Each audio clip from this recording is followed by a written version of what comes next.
சிறகடிக்க ஆசை சீரியலோட upcoming episode என்னன்னு பார்க்கலாம். மனோஜ் விஜயா வீட்டுக்கு வந்த உடனே மனோஜ் வந்து கனகா போட்டுவிட்டு அந்த மேக்கப்போடையே வந்ததால வீட்டில் இருக்க எல்லாரும் கேள்வி கேட்குறாங்க. மனோஜ் என்னாச்சு, இப்படி தான் கடைக்கு போனியா என்ன அப்படின்னு ரவி கேட்கும்போது இல்லையே அப்படின்னு சொல்லும்போது அங்கே வந்த விஜயா சொல்கிறாங்க, மனோஜ் என்ன மனோஜ் இதெல்லாம், நீ என்ன மேக்கப்பெல்லாம் போட்டுட்டு வந்திருக்க, அது மட்டும் இல்லாமல் ஏன் மனோஜ் இதெல்லாம் உனக்கு தேவையா? ஆமாம், நீ கடைக்கு தானே போன, நீ கடைக்கு போகும்போது இப்படியெல்லாம் மேக்கப் போடலை, ஆனால் வீட்டுக்கு வரும்போது ஏன் மனோஜ் இப்படி மேக்கப் போட்டுட்டு வந்திருக்க, அது மட்டும் இல்லாமல் நீ உண்மையாகவே கடைக்கு போனியா இல்லை ரோகிணியை பார்க்கறதுக்காக போனியா, கிறிஷ்கிட்ட பேசலாம் நினச்சியா மனோஜ் அப்படின்னு விஜயா கேள்வி கேட்கும்போது அப்பதான் மனோஜுக்கு தோணுது, தேவிகா வீட்டுக்கு போனது எவ்வளோ பெரிய தப்பு. கனகாவை பார்க்கலாமேன்னு போனேன். கனகா கண்டிப்பாக நீங்கள் மேக்கப் போட்டுக்கணும்னு என் பேச்சை கேட்காம மேக்கப் போட்டு விட்டாங்க. இப்போ வீட்டில் எல்லாரும் என்னை கேள்வி கேட்குறாங்க, வசமாக மாட்டிக்கிட்டேன் அப்படின்னு பதில் பேசாமல் அமைதியாக இருக்கும்போது உடனே அங்கே வந்த பாட்டி விஜயா என்னாச்சு அப்படின்னு கேட்கும்போது உடனே மனோஜ் இதுதான் சரியான சமயம், பாட்டி வந்துட்டாங்க, அதனால் யாரும் இப்போ என்கிட்ட கேள்வி கேட்க மாட்டாங்கன்னு உடனே மனோஜ் அங்கேருந்து கிளம்புறாரு.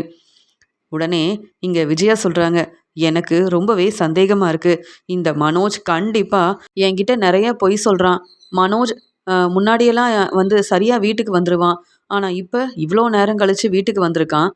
அது மட்டும் இல்லாமல் என்ன மனோஜ் இதெல்லாம்னு கேள்வி கேட்டாலும் அமைதியாகவே இருக்கானே, எனக்கு ரொம்பவே பதட்டமாக இருக்குது அப்படின்னு விஜயா யோசிக்கும்போது பாட்டி சொல்கிறாங்க, விஜயா என்ன விஜயா, நான் கூப்பிட்டுக்கிட்டே இருக்கேன், நீ அமைதியாக இருக்க அப்படின்னு கேட்கும்போது அத்தை அதெல்லாம் ஒன்றும் இல்லை அத்தை, மனோஜை பற்றி பேசிகிட்டு இருந்தேன்ல, மனோஜோட வாழ்க்கையை பற்றி தான் அத்தை யோசிக்கிறேன்னு சொல்லும்போது கவலைப்படாமல் இரு விஜயா, முத்து மீனாவோட கல்யாணம் நல்லபடியாக நடக்க போகுது, ஸ்ருதி ரவியோட கல்யாணமும் நல்லபடியாக நடக்க போகுது, அப்புறம் என்ன மனோஜுக்கும் ஒரு நல்ல வரன் கிடைக்கும், நீ கொஞ்சம் பொறுமையாக இரு அப்படின்னு சொல்லும்போது மனோஜ் என்ன ஏமாத்திட்டு இருக்கான், ரோகிணி கிட்ட பேசிகிட்டு இருக்கான், அப்புறம் எப்படி மனோஜுக்கு கல்யாண ஏற்பாடெல்லாம் செய்கிறது, ரோகிணி மாசமாக இருக்கிறதுனால ஒருவேளை மனோஜ் வந்து ரோகிணியை புரிஞ்சுக்கிட்டு ரோகிணியை ஏற்றுக்கிட்டானா, ஒன்றுமே புரியலையே அப்படின்னு விஜயா வந்து யோசிக்கிறாங்க. உடனே இங்கே ரவி சொல்கிறாங்க, என்ன முத்து, வர வர மனோஜ் செய்கிறது எதுவுமே சரியில்லை, நம்ம பேச்சை கேட்காம மனோஜ் என்ன செய்கிறான்னு புரியவே மாட்டேங்குது, அப்படியே நம்ம பேசினாலும் நம்மளை மனோஜ் கண்டுக்கவே மாட்டேங்கிறான், உண்மையாகவே மனோஜ் கடைக்கு தான் போகிறானா, தன்னுடைய வேலையை சரியாக தான் செய்கிறானான்னு நம்ம இனி கவனிக்க ஆரம்பிக்கணும். ஏன்னா அப்பாவோட பணத்தை வச்சு தான் மனோஜ் இந்த பிஸ்னஸ் ஆரம்பிச்சிருக்கான். அப்படி இருக்கும்போது நம்ம வந்து மனோஜை பற்றி யோசிக்காமல் மனோஜை கண்டுக்காமல் இருந்தால் கண்டிப்பாக மனோஜ் வந்து ஒரு பெரிய பிரச்சனையில் மாட்டிப்பான்னு மட்டும் தெளிவாக தெரியுது. இனி மனோஜை நம்பவே கூடாது. பார்த்தல இன்னைக்கு மனோஜ் வீட்டுக்கு வரும்போது எவ்வளோ மேக்கப் போட்டுட்டு வந்திருந்தான்னு, அது மட்டும் இல்லாமல் மனோஜ் உண்மையாகவே கடைக்கு தான் போகிறானா இல்லையா, கடையில் இருக்க வேலையை கவனமாக செய்கிறானான்னு நம்ம தான் கவனிக்கணும். அப்போ தான் இந்த கடையை நம்ம நல்லா பார்த்துக்க முடியும். அப்பா கஷ்டப்பட்டு சம்பாதிச்ச பணத்தை அப்பா கிட்ட கொடுக்காம அந்த பணத்தை வச்சு மனோஜ் இந்த கடையை ஆரம்பிச்சிருக்கான். கொஞ்சம் கூட பொறுப்பு இல்லாமல் வீட்டுக்கு ரொம்ப நேரம் கழிச்சு வரான். கடையில் இருக்க வேலையெல்லாம் முடிச்சுட்டு மனோஜ் தான் வீட்டுக்கு சீக்கிரமாக வருவான், நான் தான் ரொம்ப நேரம் கழித்து வருவேன். ஆனால் இப்போ மனோஜ் இவ்வளோ நேரம் கழித்து வீட்டுக்கு வரான். சாப்பிட சொன்னாலும் நான் சாப்பிட்டுட்டேன் அப்படின்னு ஏதாவது ஒரு காரணம் சொல்கிறான். எனக்கு ஒன்றுமே புரியல அப்படின்னு சொல்லும்போது மீனா அப்போ தான் முத்துக்கிட்ட பேசுகிறாங்க, ஸ்ருதியும் ரவிக்கிட்ட பேசுகிறாங்க. இங்கே மீனா சொல்கிறாங்க, இல்லைங்க, நாங்கள் அன்னைக்கு உண்மையை கண்டுபிடிக்கிறதுக்காக மனோஜ் எங்கே போகிறாருன்னு பார்க்குறதுக்காக போயிருந்தோம். அந்த சமயம் மனோஜ் வந்து கனகாவோட அம்மா தேவிகா இருக்காங்கல்ல, தேவிகா கிட்ட பேசிட்டு இருந்தாரு. ஆனால் இந்த உண்மையை நாங்கள் விஜயாத்த கிட்ட சொல்லவே இல்லை. இதெல்லாம் தெரிஞ்சுக்கிட்டு விஜயாத்த மனசு வேதனைப்படுவாங்கன்னு அமைதியாக இருந்தேன். எனக்கு என்னவோ சந்தேகமாக தான் இருக்குது. இங்கே கனகாவை மனோஜோட ஃப்ரெண்டு கல்யாணம் பண்ணிக்கிட்டாரு. அப்படி இருக்கும்போது தேவிகா எதுக்காக மனோஜ்கிட்ட எப்பயுமே பேசணும் அப்படின்னு சொல்லும்போது என்ன மீனா சொல்கிற அப்படின்னு கேட்கும்போது ஆமாம் முத்து, நானும் சந்தேகப்பட்டேன். உடனே விஜயாத்தகிட்ட இந்த உண்மையை சொல்லலாம்னு நினச்சேன். ஆனால் அதுக்குள்ளே நீங்கள் தான் மனோஜ் வந்து ரோகிணி கிட்ட பேசுகிறாரு, ரோகிணி மனோஜும் ஐஸ்கிரீம் சாப்பிட்டுட்டு இருந்தாங்கன்னு இந்த உண்மையை எங்களுக்கு புரிய வச்சதால நானும் மீனாவும் அமைதியாக இருந்துட்டோம். எனக்கு என்னவோ சந்தேகமாக இருக்குது. ரவி சொல்கிற மாதிரி மனோஜ் கடையில் இருக்க வேலையை சரியாக தான் செய்கிறாரா, இல்லை கடைக்கு போகாமல் இங்கே ரோகிணியை பார்க்க போகிறாரா, இல்லை தேவிகா வீட்டுக்கு போகிறாரா, ஒன்றுமே புரியலையே. எதுக்கு மனோஜ் தேவிகா கிட்ட பேசணும்? ஒருவேளை மனோஜ் பெரிய பிஸ்னஸ் செய்கிறதுனால தேவிகாவும் பிஸ்னஸ் செய்கிறாங்க, அதனால் மனோஜுக்கு சப்போர்ட் பண்ணுறாங்களா, உதவி செய்கிறாங்களா, ஒன்றுமே புரியலையேன்னு சொல்லும்போது நானும் அதை தான் யோசிக்கிறேன். மனோஜோட ஃப்ரெண்டு சக்திவேல் எப்போ பார்த்தாலும் மனோஜோட கடையில் தான் இருப்பார். அதனால் தேவிகா மனோஜை பார்க்கறதுக்காக வந்திருக்கலாம், உதவி கேட்டிருக்கலாம். இதை பற்றிலாம் நம்ம ரொம்ப யோசிக்க வேண்டாம். அது மட்டும் இல்லாமல் நமக்கு பாட்டியும் அப்பாவும் கல்யாண ஏற்பாடெல்லாம் செய்கிறாங்க. அது மட்டும் இல்லாமல் சின்ன சின்ன ஃபங்க்ஷன்லாம் வைக்க போகிறேன்னு வேற சொல்கிறாங்க. முதல்ல அந்த வேலையை கவனமாக பார்ப்போம். அதுக்கப்புறம் மனோஜ் என்ன செய்கிறான்னு நானே கவனிக்கிறேன். அது மட்டும் இல்லாமல் மனோஜ் மட்டும் நமக்கு தெரியாமல் ஏதாவது தேவையில்லாத வேலையை செஞ்சுருந்தா நான் பொறுமையாக இருக்கவே மாட்டேன்னு முத்து சொல்லும்போது உடனே அங்கே பாட்டி வராங்க. என்ன நீங்க எல்லாரும் இப்படி உட்காந்து பேசிட்டு இருக்கீங்க? ஏன் முத்து, நாளைக்கு சவாரிக்கு போகணும்ல, உனக்கு தான் நிறைய வேலை இருக்குமே அப்படின்னு சொல்லும்போது, ஆமா பாட்டி, நான் கிளம்புறேன் பாட்டி அப்படின்னு முத்துவும் ரவியும் அங்கேருந்து கிளம்புறாங்க. மீனா கிட்டேயும் ஸ்ருதி கிட்டேயும் பாட்டி கேள்வி கேட்குறாங்க. நான் தான் சொன்னேன்ல, கல்யாணம் நல்லபடியாக நடக்கிற வரைக்கும் நீங்கள் உங்கள் வீட்டிலேயே இருக்கணும்னு. அப்புறம் எதுக்கு எப்போ பார்த்தாலும் விஜயாவோட வீட்டுக்கு வரீங்க அப்படின்னு சொல்லும்போது, பாட்டி விஜயாத்தை தான் கூப்பிட்டாங்க, அதான் வந்தோம். நாளைக்கு நாங்கள் எங்கள் வீட்டுக்கே போயிடுவோம் அப்படின்னு சொல்லும்போது, இருந்தாலும் நீங்கள் என் பேச்சை தான் கேட்கணும் அப்படின்னு சொல்லிட்டு பாட்டி அங்கேருந்து கிளம்புறாங்க. அண்ணாமலை யோசிக்கிறாரு. வர வர மனோஜ் செய்கிறது எதுவுமே சரியில்லை. வீட்டில் இருக்க எல்லாரும் மனோஜை பற்றி தான் யோசிக்கிறாங்க. மனோஜ் இப்போ கல்யாணம் வேண்டான்னு வேற சொல்லிட்டு இருக்கான். விஜயா வந்து என்ன நடக்குதுன்னே புரியாமல் மனோஜோட வாழ்க்கையை பற்றி யோசிக்கிறா. மனோஜ் உண்மையாகவே கடையை நல்லா பார்த்துக்கிறானா? ஒன்றுமே புரியலையே. மனோஜ் இன்னைக்கு எங்கே போயிட்டு வந்திருக்கான்னு கூட தெரியலையே அப்படின்னு அண்ணாமலை வந்து யோசிக்கிறாரு. உடனே அங்கே வந்த விஜயா சொல்கிறாங்க, எவ்வளோ நேரம் தான் ரெஸ்ட் எடுக்காமல் இப்படி இங்கேயே இருப்பீங்க? நீங்கள் வந்து ரெஸ்ட் எடுங்க. நீங்கள் சரியாக சாப்பிடணும், நல்லா ரெஸ்ட் எடுக்கணும்னு டாக்டர் சொல்லியிருக்காங்க. நீங்கள் உங்களை கவனிக்கிறதே இல்லைன்னு சொல்லும்போது, இல்லை விஜயா, முத்து, மீனா 2 பேரும் அவங்க வாழ்க்கையை சந்தோஷமாக பார்த்துக்கிறாங்க. மீனா நம்ம வீட்டுக்கு மருமகளாக வந்ததுக்கப்புறம் முத்து ரொம்பவே மாறிட்டான். தன்னுடைய வேலையை அவ்வளோ பொறுப்பாக செய்கிறான், கவனமாக இருக்கான். மாடியில் வீடு கட்டுற அளவுக்கு முத்து நல்லா சம்பாதிக்க ஆரம்பிச்சிட்டான். அது மட்டும் இல்லாமல் இங்கே மீனாவுக்காக முத்து ஒவ்வொன்றையும் பார்த்து பார்த்து செய்கிறான். அதே மாதிரி ஸ்ருதியோட ரெஸ்டாரண்ட்டுக்கு நான் வேலைக்கு வரமாட்டேன், ஸ்ருதிக்கு உதவி செய்ய மாட்டேன், இந்த ரெஸ்டாரண்ட் பக்கமே வரமாட்டேன்னு சொன்னேன். ரவி இப்போ ஸ்ருதி பேச்சை கேட்டு ஸ்ருதிக்கு சப்போர்ட் பண்ணுறதுக்காகவே ஸ்ருதியோட ரெஸ்டாரண்ட்டில் இருக்கிற வேலையெல்லாம் அவ்வளோ பொறுப்பாக ரவி பார்த்துக்கிறான். இதெல்லாம் பார்க்கும்போது எனக்கு அவ்வளோ சந்தோஷமாக இருக்குது. ஆனால் இங்கே மனோஜ் வந்து பணம் தான் முக்கியம், பிஸ்னஸை நல்லபடியாக செய்யணும், அது மட்டும் இல்லாமல் பெரிய பணக்கார வீட்டு பொண்ணு தான் நம்ம வீட்டுக்கு மருமகளாக வரணும் அப்படின்னு மனோஜும் யோசிக்க ஆரம்பிச்சிட்டான். அதனால் உண்மையாகவே மனோஜ் ரோகிணியை விரும்புகிறானா, ரோகிணியை புரிஞ்சுக்கிட்டானா, இல்லை மனோஜ் வந்து வேற யாரையாவது கல்யாணம் பண்ணிக்கணும்னு நினைக்கிறானான்னு ஒன்றுமே புரியலையே. ஆனால் மனோஜ் இப்போ நம்ம பேச்சை கேட்குறதில்ல. இன்னைக்கு மனோஜ் வீட்டுக்கு வரும்போது மனோஜோட நிலைமையை பார்த்துடல. அது மட்டும் இல்லாமல் நேற்று மனோஜ் வீட்டுக்கு வரவே இல்லை. அதுக்கப்புறம் மனோஜ் கடைக்கு போனதுக்கப்புறமா தான் ஃபோன் பண்ணி பேசினான். இப்படி மனோஜ் என்ன செய்கிறான்னு நம்ம கவனிக்காமல் இருந்தா அதுக்கப்புறம் மனோஜால் நிறைய பிரச்சனை வரும் விஜயா, நம்ம ரொம்பவே கவனமாக இருக்கணும் அப்படின்னு ரொம்பவே மனசு வேதனைப்படுறாரு அண்ணாமலை. இந்த பிரச்சனை எல்லாம் சரியாயிரும், நீங்கள் கொஞ்சம் பொறுமையாக இருங்க, நீங்கள் வந்து ரெஸ்ட் எடுங்க. நான் மனோஜ் கிட்ட பேசிட்டேன், கண்டிப்பாக மனோஜ் ரோகிணி கிட்ட பேசவே மாட்டேன்னு சொல்லிட்டான். மனோஜ் கண்டிப்பாக என் பேச்சை தான் கேட்பான். அதனால் மனோஜுக்கு சீக்கிரமாகவே ஒரு நல்ல வாழ்க்கை கிடைக்க தான் போகுது அப்படின்னு அண்ணாமலை ரொம்பவே மனசு வேதனைப்படுறதுனால ஆறுதலாக பேசுகிறாங்க விஜயா. உடனே அண்ணாமலையும் ரெஸ்ட் எடுக்கிறதுக்காக அங்கேருந்து கிளம்புறாரு. மனோஜ் யோசிக்கிறாரு, இன்னைக்கு தேவிகா வீட்டுக்கு போயிருக்கக்கூடாது. இந்த கனகாவால் இன்னைக்கு வீட்டில் உள்ள எல்லார் முன்னாடியும் பதில் பேச முடியாமல் அமைதியாக நின்றுருக்கேன். கனகா பேச்சை கேட்டு கனகா எனக்கு மேக்கப் போட்டு விட்டதால் எல்லாரும் இப்போ என்னை கேள்வி கேட்குறாங்க. என் அம்மா என்கிட்ட சரியாக பேசவே மாட்டேங்கிறாங்க. எனக்கு மட்டும் ஏன் தான் இப்படி பிரச்சனை வருதுன்னு புரியவே மாட்டேங்குது. இங்கே மீனாவும் முத்துவும் அவ்வளோ சந்தோஷமாக இருக்காங்க. அவங்களுக்காக மாடியில் ரூம் கட்டுறாங்க. மீனா நல்லா சம்பாதிக்கிறாங்க, முத்துவும் நல்லா சம்பாதிக்கிறான். ஆனால் நான் மட்டும் இப்படி வசமாக மாட்டிக்கிட்டேனே. ஆனால் நான் கனகாவை கல்யாணம் பண்ணிக்கிட்டேன்ற உண்மை மட்டும் தெரிஞ்சா அவ்வளவுதான். அப்புறம் என் அம்மா என்கிட்ட என்றைக்குமே பேச மாட்டாங்க. ரொம்பவே கவனமாக இருக்கணும். இனி தேவிகா சொன்னாலும் கனகாவை பார்க்கறதுக்காக அவங்க வீட்டுக்கு நான் போகவே கூடாது அப்படின்னு யோசிக்கிறாரு மனோஜ். அந்த சமயம் ரோகிணி ஃபோன் பண்ணுறாங்க. ஏன்னா ரோகிணி வந்து ரொம்ப முடியாமல் இருக்காங்க. மனோஜுக்கு இந்த உண்மையை சொல்லலாமேன்னு ஃபோன் பண்ணுறாங்க. இங்கே மனோஜ் வந்து இந்த ரோகிணிக்கு வேறு வேலையே இல்லை. ஏற்கனவே வீட்டில் எல்லார் முன்னாடியும் தலை குனிஞ்சு அவமானப்பட்டு நின்றுருக்கேன். இப்போ ரோகிணி வேறு ஃபோன் பண்ணுறா. ரோகிணிகிட்ட பேசினா என் அம்மாவுக்கு இந்த உண்மை தெரிஞ்சிருமே, ரோகிணிகிட்ட பேசவே வேண்டாம் அப்படின்னு ரொம்ப யோசிக்கிறாரு மனோஜ்.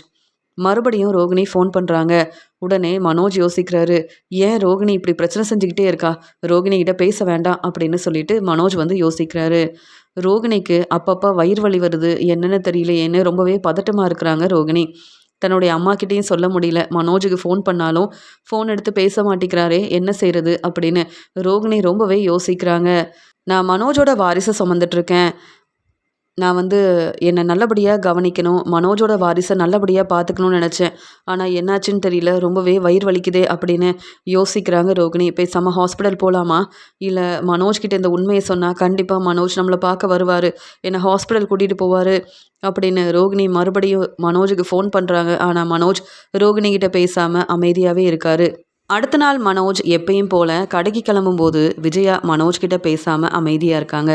அம்மா என்னம்மா ஆச்சு, நான் கடைக்கு கிளம்புறேன், பார்த்துட்டு அமைதியாக இருக்கீங்க, என்கிட்ட நீங்கள் இன்னைக்கு பேசவே இல்லையேம்மா அப்படின்னு சொல்லும்போது, நீ சாப்பிட்டல, கடைக்கு கிளம்பு, நீ கடைக்கு தான் போகிறேன்னு கூட என்னால் நம்பவே முடியல, வர வர உன்னை நம்பலாமா வேண்டாமான்னு நான் யோசிக்கிறேன் மனோஜ், ஏன்னா அப்படி தான் நீ வேலை செஞ்சிட்ருக்க. அது மட்டும் இல்லாமல் சரியாக வீட்டுக்கு வரதில்ல, எங்கள் யார்கிட்டேயும் பேசுகிறதில்ல, அப்படியே வீட்டுக்கு வந்தாலும் இப்படி தேவையில்லாத வேலையெல்லாம் செய்கிற, எனக்கு ஒன்றுமே புரியல அப்படின்னு சொல்லும்போது, அம்மா என்னம்மா நீங்கள் என்னை புரிஞ்சுக்காமல் பேசுகிறீங்களே அப்படின்னு சொல்லும்போது, மனோஜ் இப்போ தான் கொஞ்சம் கொஞ்சமாக அம்மா உன்னை புரிஞ்சுக்கிறாங்க, சீக்கிரமாகவே உன்னை பற்றின உண்மை எல்லாம் அம்மாவுக்கு தெரிய வரதான் போகுது. அப்போ அம்மாவே வந்து உன்கிட்ட பேசுவாங்க மனோஜ். ஆனால் இப்போ அம்மா வந்து உன்னை பற்றி யோசிக்கிறாங்க, நீ எங்களை ஏமாத்துறன்னு இப்போ தான் கொஞ்சம் கொஞ்சமாக உன்னை பற்றி அம்மா புரிஞ்சுக்கிறாங்க அப்படின்னு சொல்லும்போது, முத்து இந்த பிரச்சனைக்கு காரணமே நீ தான், வேணும்னே நான் ரோகிணி கிட்ட பேசுகிறேன்னு அம்மா கிட்ட சொல்லி அம்மாவும் இப்போ என்கிட்ட சரியாக பேச மாட்டேங்கிறாங்கன்னு சொல்லும்போது, இல்லை மனோஜ், நீ நேற்று மேக்கப் போட்டுட்டு வந்தல்ல, அதான் அம்மா இப்போ சந்தேகப்படுறாங்க. கண்டிப்பாக தெரியும் நீ ரோகிணி கிட்ட பேசுகிற, அதே மாதிரி ரோகிணியை புரிஞ்சுக்கிட்ட, அப்போ அம்மா பேச்சை நீ கேட்கவே மாட்டேன்னு அம்மா வந்து புரிஞ்சுக்கிட்டாங்க. எங்களை எவ்வளோ வந்து அம்மா ஏளனமாக பேசியிருப்பாங்க, உன்னுடைய பேச்சை கேட்டு எங்களுக்கு கொஞ்சம் கூட சப்போர்ட் பண்ணாமல் இருந்தாங்க. ஆனால் இப்போ தானே உன்னை பற்றி அவங்க புரிஞ்சுக்கிறாங்க அப்படின்னு முத்து சொல்லும்போது, இப்படி தான் இந்த முத்து பேச்சை கேட்டு அம்மா வந்து என்னை பற்றி கொஞ்சம் கூட யோசிக்காமல் எனக்கு சப்போர்ட் பண்ணாமல் என்கிட்ட பேசாமல் இருக்காங்க. இந்த பிரச்சனைக்கு காரணமே முத்து தான் அப்படின்னு உடனே மனோஜ் அங்கேருந்து கிளம்புறாரு. அந்த சமயம் அங்கே வந்த அண்ணாமலை, என்ன விஜயா, மனோஜ் கிட்ட என்ன பேசிட்டு இருந்தேன்னு கேட்கும்போது, இல்லைங்க, வர வர மனோஜ் செய்கிறது எதுவுமே சரியில்லை, என் பேச்சை கேட்க மாட்டேங்கிறான். நீங்கள் தான் நேற்று பார்த்தீங்கல்ல மனோஜ் எந்த நிலமையில வீட்டுக்கு வந்திருந்தான்னு, அப்படி இருக்கும்போது எப்படிங்க வந்து மனோஜ் கிட்ட நான் பேசுறதுன்னு சொல்லும்போது, இப்போ இவ்வளோ யோசிச்சு என்ன விஜயா பிரயோஜனம், மனோஜ் ஏற்கனவே இப்படி வீட்டில் இருக்கிறவங்க பேச்சை கேட்காம தேவையில்லாத வேலையை செய்யும்போது நீ மனோஜுக்கு சப்போர்ட் பண்ண, மனோஜ் பக்கம்தான் இருந்து மனோஜுக்காகவே பேசினேன், இப்போ மனோஜ் உன்னுடைய பேச்சை கேட்க மாட்டேங்கிறான்னு தெரிஞ்சுக்கிட்டு நீ மனசு வேதனைப்படுற.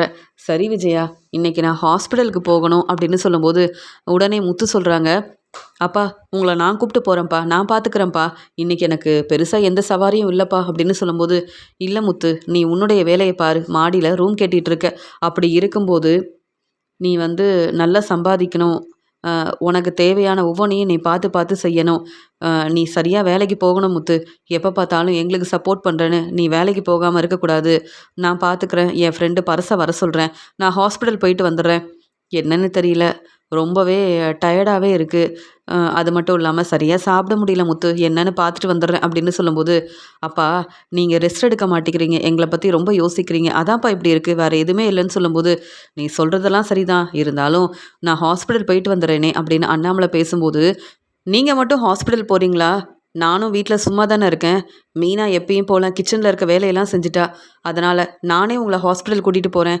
நீங்கள் எதுக்கு எப்போ பார்த்தாலும் உங்கள் ஃப்ரெண்டு பரசு உங்களை பார்த்துக்கணுன்னு நினைக்கிறீங்க, அதான் நான் வந்து இங்கே வீட்டில் தானே இருக்கேன், நானே உங்களை ஹாஸ்பிட்டல் கூட்டிகிட்டு போகிறேன் அப்படின்னு சொல்லும்போது, பரவாயில்லையே விஜயா, என்னை பற்றியும் யோசிக்கிறியா, எப்போ பார்த்தாலும் மனோஜோட வாழ்க்கையை பற்றி மட்டும்தானே யோசிப்பேன் அப்படின்னு சொல்லும்போது, இல்லைங்க, நீங்கள் என்னை புரிஞ்சுக்காம பேசுகிறீங்க அப்படின்னு சொல்லிட்டு விஜயா சொல்கிறாங்க, கொஞ்ச நேரத்தில் நான் கிளம்பிடுவேன், நீங்களும் நானும் ஹாஸ்பிட்டல் போயிட்டு வந்துடலாம் சரியா அப்படின்னு இங்கே விஜயா பேசிகிட்டு இருக்காங்க. அண்ணாமலையும் விஜயாவும் ஹாஸ்பிட்டலுக்கு கிளம்புறாங்க. இங்கே ரோகிணி வந்து மனோஜுக்கு ஃபோன் பண்ணுறாங்க. மனோஜ் ரொம்ப கோவமாக கடைக்கு வந்த உடனே, என்ன ரோகிணி என்ன நினச்சிட்டு இருக்க, நான் வீட்டில் இருக்கும்போதும் ஃபோன் பண்ணுறேன், கடைக்கு வந்ததுக்கப்புறமாவும் ஃபோன் பண்ணுறேன், நான் தான் உங்ககிட்ட பேச பிடிக்கலன்னு ஃபோன் எடுக்காமல் இருக்கேன்ல, அப்புறம் எதுக்கு மறுபடியும் ஃபோன் பண்ணுறேன்னு கேட்கும்போது ரோகிணி அழுதுகிட்டே பேசுகிறாங்க. இங்கே கோவமாக பேசுகிற மனோஜ் ரொம்பவே பதட்டமாக, ரோகிணி என்னாச்சு, ஏன் அழுதுகிட்டே பேசுகிற அப்படின்னு கேட்கும்போது, என்னாச்சுன்னு தெரியல மனோஜ், ரொம்ப முடியாமல் இருக்குது, அப்பப்போ ரொம்ப வயிறு வலிக்குது, நான் அப்போவே உனக்கு ஃபோன் பண்ணேன், நீ தான் பேசவே இல்லை, என்னை நீ தான் மனோஜ் ஹாஸ்பிட்டல் கூட்டிகிட்டு போகணும்னு சொல்லும்போது, அதான் உங்கள் அம்மா இருக்காங்கல்ல, உன் ஃப்ரெண்டு வித்யாவை வர சொல்ல வேண்டியதானே, ஏற்கனவே உன்னுடைய பேச்சை கேட்டு கிறிஷை பார்க்க வந்ததுனால இங்கே முத்துவால் வீட்டில் உள்ள எல்லாருக்கும் இந்த உண்மை தெரிஞ்சிருச்சு, எல்லாரும் என்னதான் கேள்வி கேட்குறாங்க. இப்ப மறுபடியும் உனக்கு உதவி செய்யணும்னு, உன்ன நான் ஹாஸ்பிட்டல் கூட்டிட்டு போணும்னு வந்தாலும், அப்புறம் நான் தான் எல்லார்கிட்டயும் பதில் பேச வேண்டிய நிலைமையில நிக்கணும். இதெல்லாம் எனக்கு தேவையா? எனக்கு ஒரு நல்ல வாழ்க்கை கிடைக்கணும்னு நான் யோசிக்கிறேன். சீக்கிரமாவே எனக்கு டிவோர்ஸ் கிடைச்சதுக்கப்புறம், நான் சந்தோஷமா என் வாழ்க்கைய பார்த்துக்கணும்னு நெனைக்கிறேன். ஆனா இப்ப, எப்ப பார்த்தாலும் எனக்கு ஃபோன் பண்ற, உதவி செய்யணும்னு சொல்ற. எப்படி உன்ன நம்ப முடியும்? ஏன் உனக்கு ரொம்ப முடியலன்னா, உங்க அம்மாவுக்கு இதெல்லாம் தெரியாதா? உன்ன ஹாஸ்பிட்டல் கூட்டிட்டு போகணும்னு அவங்க உனக்கு உதவி செய்ய மாட்டாங்களா? இதுக்காகவும் நான் தான் வரணுமா? அதெல்லாம் என்னால வர முடியாது அப்படின்னு மனோஜ் ரொம்ப கோவமா பேசும்போது, "மனோஜ், நீ என் பேச்ச கேட்க மாட்டியா மனோஜ்? எனக்கு உதவி செய்ய மாட்டியா மனோஜ்? என்ன இருந்தாலும் நான் உங்க வீட்ல மருமகளா இருந்திருக்கேன். உன்னை விரும்பி கல்யாணம் பண்ணிக்கிட்டேன். உன்னுடைய வாரிச நான் சுமந்துட்டுருக்கேன். அப்படி இருக்கும்போது, நான் இத சொன்ன உடனே உனக்கு என்னாச்சுன்னு கேட்டு பதட்டமா என்ன பார்க்க வருவேன்னு நெனச்சேன். எனக்காக உடனே உதவி செய்வேன்னு நெனச்சேன். ஆனா, இப்படி நீ பேசுவேன்னு நெனைக்கவே இல்ல மனோஜ்." அப்படின்னு பேசும்போதே ரொம்ப முடியாம ரோகிணி பேசுறாங்க. "பரவால்ல மனோஜ், இதுக்கு மேல நான் உனக்கு ஃபோன் பண்ணவே மாட்டேன்." அப்படின்னு சொல்லிட்டு ரோகிணி அழுதுகிட்டே ஃபோன வைக்கிறாங்க. ரோகிணி கிட்ட பேசும்போது ரொம்ப கோவமா பேசின மனோஜ், ரோகிணி ஃபோன வச்ச உடனே ரோகிணிய பத்தி யோசிக்க ஆரம்பிக்கிறாரு. மனோஜ் வந்து யோசிக்கிறாங்க. ரோகிணி மாசமா இருக்கா. இப்ப ரொம்ப வயிறு வலிக்குதுன்னு சொல்றா. என்னாச்சுன்னு தெரியல. என்ன இருந்தாலும் ரோகிணி அழுதுகிட்டே ஃபோன் பண்ண உடனே, நான் கொஞ்சம் பொறுப்பா பேசியிருக்கணும். ரோகிணி எனக்காக எவ்வளவோ சப்போர்ட் பண்ணியிருக்கா. ஆனா இப்ப ரோகிணி உதவின்னு கேட்கும்போது கண்டுக்காம இருக்கேனே, இதெல்லாம் சரியில்ல. என்ன இருந்தாலும் ரோகிணிய பார்க்க போகலாமா? வேண்டாமா? அப்படின்னு யோசிக்கும்போது மனோஜால சரியா அங்க கடையில இருக்க வேலைய செய்ய முடியல. உடனே மனோஜ் யோசிக்கிறாரு. நம்ம பேசாம ரோகிணிய பார்க்க போவோம். ரோகிணி எப்படி இருக்கான்னு பார்ப்போம். ஹாஸ்பிட்டலுக்கு வேணும்னா கூப்பிட்டு போவோம் அப்படின்னு சொல்லிட்டு, ரோகிணிய பார்க்கறதுக்காக மனோஜ் ரோகிணியோட வீட்டுக்கு வராரு. அங்க வந்த மனோஜ், ரோகிணி ரொம்ப முடியாம இருக்கிறத கவனிக்கிறாரு. "என்னாச்சு ரோகிணி? என்னாச்சு ரோகிணி?" அப்படின்னு கேட்கும்போது, உடனே ரோகிணி சொல்றாங்க, "என்ன பார்க்க நீ வரமாட்டேன்னு நெனச்சேன். அப்புறம் எதுக்கு வந்த? உன்கிட்ட நான் எவ்வளோ சந்தோஷமா பேசியிருக்கேன். இப்போ ரொம்ப முடியலன்னு பேசும்போது கூட என்ன கண்டுக்க மாட்டிக்கிறல்ல மனோஜ்." அப்படின்னு சொல்லும்போது, "மாப்ள, ரோகிணிய உடனே ஹாஸ்பிட்டல் கூட்டிட்டு போகணும்." அப்படின்னு சொல்றாங்க ரோகிணியோட அம்மா. இங்க மனோஜ் ரொம்ப பதட்டமா ரோகிணிய ஹாஸ்பிட்டல் கூட்டிட்டு வராரு. இங்க ரோகிணியோட அம்மாவும் ஹாஸ்பிட்டலுக்கு வராங்க. "ரோகிணிய நான் பார்த்துக்கிறேன். ரோகிணிக்கு நீங்க சாப்பாடெல்லாம் எடுத்து வைங்க. அது மட்டும் இல்லாம டாக்டர் வந்ததுக்கப்புறமா என்னன்னு நான் கேட்டு தெரிஞ்சுக்கிறேன்." அப்படின்னு ரொம்ப அக்கறையா இங்க மனோஜ் பேசும்போது, உடனே ரோகிணியோட அம்மா அங்கேருந்து கிளம்புறாங்க. அங்க ரோகிணிக்கு ட்ரீட்மெண்ட் எல்லாம் குடுத்ததுக்கு அப்புறமா, இங்க ரோகிணி வேற மாசமா இருக்காளே! என்னாச்சுன்னு தெரியல. ஒரு பக்கம் எனக்கு சந்தோஷமாவும் இருக்கு. இன்னொரு பக்கம் இங்க ரோகிணிக்கு எந்த பிரச்சனையும் ஆகக்கூடாதுன்னு ரொம்பவே பதட்டமா இருக்குதே! என்ன இருந்தாலும் நானும் ரோகிணிய விரும்பி தானே கல்யாணம் பண்ணிக்கிட்டேன். ஆனா ரோகிணிய பத்தின உண்மைய தெரிஞ்சுக்கிட்டு என்னால ரோகிணிய புரிஞ்சுக்க முடியல. ரோகிணி கூட என்னால வாழவே முடியாதுன்னு நானும் யோசிச்சு தெளிவா ஒரு முடிவெடுத்துட்டேன். ஆனா இப்ப ரோகிணி கஷ்டப்படும்போது என்னால தாங்கிக்க முடியலையே!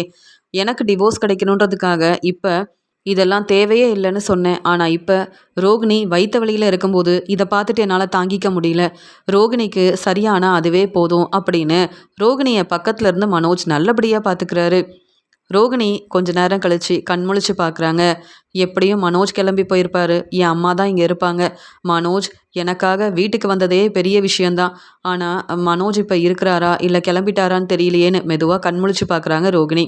இங்க மனோஜ் தான் பக்கத்துல இருக்காரு. இத பார்த்த ரோகிணி சந்தோஷப்படுறாங்க. "மனோஜ், நீ இன்னும் இங்க தான் இருக்கியான்னு?" கேட்கும்போது, "ரோகிணி, உனக்கு எந்த பிரச்சனையும் இல்லன்னு டாக்டர் சொல்லிட்டாங்க ரோகிணி." அப்படின்னு சொல்லும்போது, "நான் வேற மாசமா இருக்கேன். எனக்கு வேற வயிறு வலி வந்த உடனே ரொம்பவே பதட்டமாயிருச்சு. நீ முன்னாடியே வந்திருந்தா எனக்கு எந்த பிரச்சனையுமே ஆயிருக்காதுன்னு." சொல்லும்போது, "இப்பயும் எந்த பிரச்சனையும் இல்லன்னு சொல்லிட்டாங்க ரோகிணி. நீ கவலைப்படாம இரு." அப்படின்னு பேசிட்டு இருக்கும்போது, இங்க ரோகிணியோட அம்மா ரோகிணிக்காக சாப்பாடெல்லாம் எடுத்துட்டு வராங்க. உடனே மனோஜ் ரொம்ப அக்கறையா ரோகிணிக்கு சாப்பாடெல்லாம் ஊட்டி விடுறாரு. இங்க மனோஜ் ஹாஸ்பிட்டலுக்கு வந்திருக்காருன்னு தெரியாம, அண்ணாமலைய கூப்பிட்டுட்டு, இங்க விஜயாவும் அதே ஹாஸ்பிட்டலுக்கு வராங்க. இங்க அண்ணாமலையும், விஜயாவும் டாக்டர பார்க்கறதுக்காக போறாங்க. அங்க ட்ரீட்மெண்ட் எல்லாம் எடுத்துட்டு, டாக்டர் கிட்ட பேசிட்டு, அண்ணாமலை கொஞ்ச நேரம் வந்து உட்காந்துருக்காரு. விஜயா டாக்டர் கிட்ட சொல்றாங்க, "வேற எந்த பிரச்சனையும் இல்லல்லன்னு." சொல்லும்போது, "நீங்க அவர நல்லா பார்த்துக்கோங்க. அண்ணாமலை நல்லா ரெஸ்ட் எடுத்தாலே போதும். அவருக்கு வந்து அவரு எத பத்தியும் யோசிக்காம நிம்மதியா, சந்தோஷமா இருந்தா அவருக்கு எந்த பிரச்சனையும் வராது. நாங்க சொன்ன மாதிரியே அண்ணாமலைய நல்லா பார்த்துக்கோங்கன்னு." பேசிட்டு இருக்கும்போது, அங்க ரோகிணியோட அம்மா வரத விஜயா கவனிக்கிறாங்க. ஆமா, இவங்க அந்த ரோகிணியோட அம்மா தானே! ஏற்கனவே இந்த ரோகிணி மாசமா இருந்தாளே! இப்ப எதுக்கு இவங்க ஹாஸ்பிட்டலுக்கு வந்திருக்காங்க? ஆமா, ஒருவேளை ரோகிணி தான் இங்க இருக்காளா? அப்படின்னு கவனிக்கிறதுக்காக அண்ணாமலை கிட்ட விஜயா சொல்றாங்க. ரோகிணியோட அம்மா இங்க ஹாஸ்பிட்டலுக்கு வந்திருக்காங்க. என்னன்னு தெரியல அப்படின்னு சொல்லும்போது, ஏன் விஜயா, நம்ம தான் ரோகிணி கிட்ட பேச மாட்டோம்ல. ரோகிணியோட அம்மா கிட்ட நீ பேச போறியா? இல்லையே. அப்புறம் நம்ம கிளம்பலாம். நீ எதுக்காக உண்மை என்னன்னு கண்டுபிடிக்கணும்னு நினைக்கிறேன்னு சொல்லும்போது, நீங்க வாங்க. முதல்ல என்னன்னு பார்ப்போம் அப்படின்னு சொல்லிட்டு அதே ரூமுக்கு வராங்க.